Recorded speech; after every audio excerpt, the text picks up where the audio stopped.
Alright, this is part 6 of chapter 2, and we're going to talk about employer responsibilities.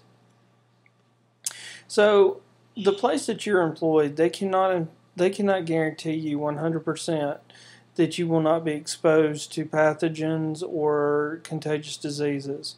However, they try to do everything they can to alleviate that. And just part of our job, that's what we do. And we're going to come in contact with it, but it does not mean that we have to be infected. So our risk of exposure to communicable diseases, that's part of our job.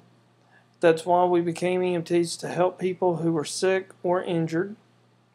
And if they're sick, they can transmit pathogens to us. If they're injured, they can transmit pathogens to us.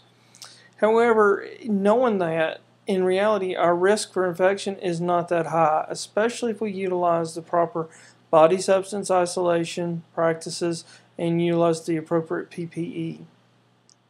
So each of our employers, they have an exposure control plan, and these exposure control plans generally follow OSHA guidelines or NFPA product guidelines or CDC guidelines.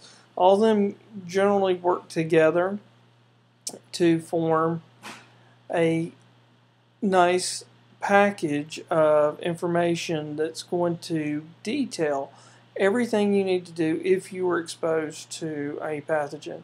It also details the steps that you should be taking on a daily basis to prevent exposure.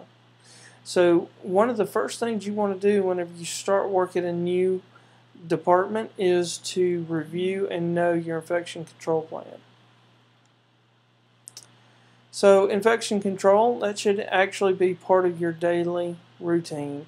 You should be doing things every day that's going to help prevent you or your partner or even your patients or the public from becoming infected. Things that we can do is we want to make sure we clean our ambulance after each run and on a daily basis. And make sure you clean things that you don't think about, like the radio in the back that your partner probably handled with dirty gloves.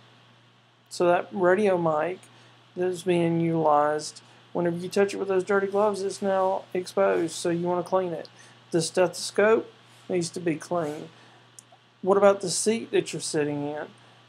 How many of us on a call jump up front and grab the steering wheel, and when we realize, man, we still have our gloves on, and then what do? You take your gloves off and then you put your bare hands on it.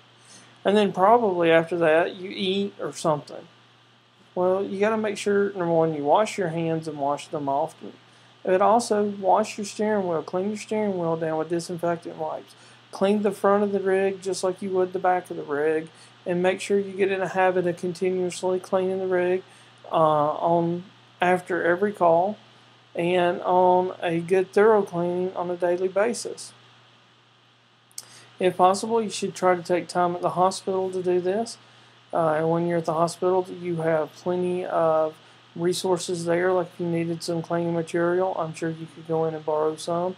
Or if you needed to throw away a red bag, you could do that there and not have to drive around town picking patient up after patient up with a full red bag in the back of your truck.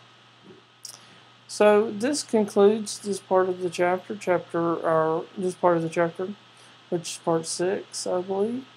And we are going to keep moving forward. The next topic will be over preventative measures.